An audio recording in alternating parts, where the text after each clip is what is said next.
Olvídalo, Anik. Hasret ya no puede terminar su historia.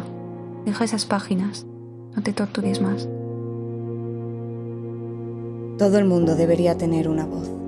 Pero a ella se la arrebataron y tú no puedes hacer nada.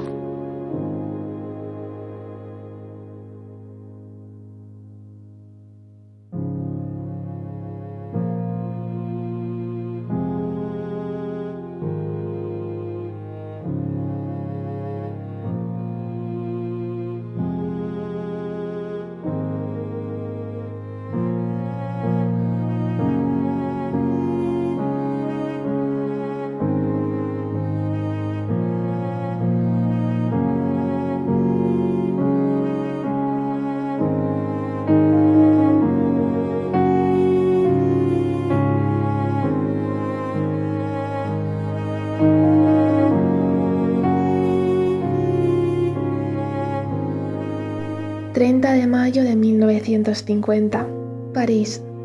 Queridos lectores del Le Livre, ya me conocéis, mi nombre es Hasret Sahin y estas serán las últimas páginas de mi historia.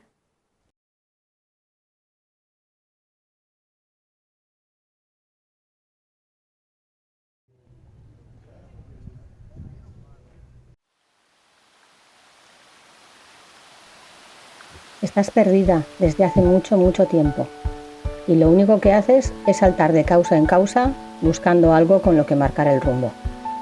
Yo no puedo decirte qué es lo que te falta, Anik. Debes encontrarlo sola, pero estás buscando mal. Y me di cuenta de que Tarkan era la jaula y yo era el halcón.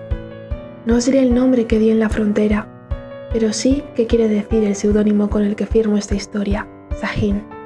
Sahin significa halcón y por fin era libre. ¿Me estás pidiendo que reincida? No, solo te pido que hagas un paréntesis en tu vida como exladrón.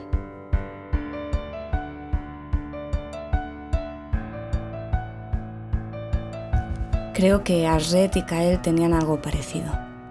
Una amistad atópica y extraña, pero hermosa, que yo envidiaba. Es increíble cómo las mismas letras, los mismos sonidos, pueden sonar tan diferente dependiendo de quién los pronuncie. ¡Kael! Con esa cesta parece la Anik de hace 8 años. En la cesta no habría fresas porque son muy caras. Llevaría manzanas, flores o telas. Y un mensaje cifrado metido en la ropa interior. Anik suele cantarle, no importa dónde estemos. Cuando canta, el resto del mundo desaparece. Todo se detiene.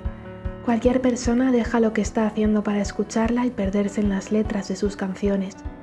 No importa lo que cante, es mucho más intenso en sus labios, más profundo y desgarrador. Se ha aprendido canciones que me gustan y sé que no solo le canta a Murad, también canta para mí y por eso la quiero tanto. Nos robó nuestro tiempo, así que yo le he robado el suyo. ¿Te lo has pasado bien? ¿Qué ha sido? ¿Qué merece tanto la pena como para cabrear a Nadine Marchand? ¿Alcohol, drogas, apuestas ilegales, sexo? ¿O has estado con Kael Levalois, verdad?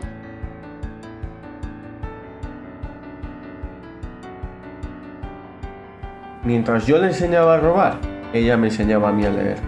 Resulta algo irónico, ¿no? Yo le ofrezco artes de ratero y ella la libertad que concede saber leer. Eso es lo que aportamos, lo que somos.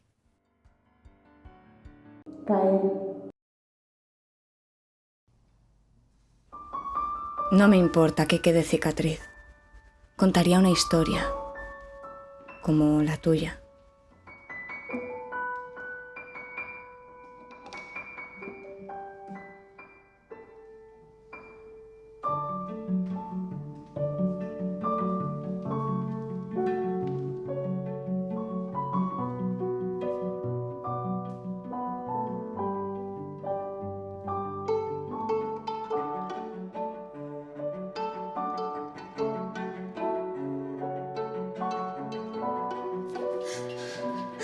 ¡Corre!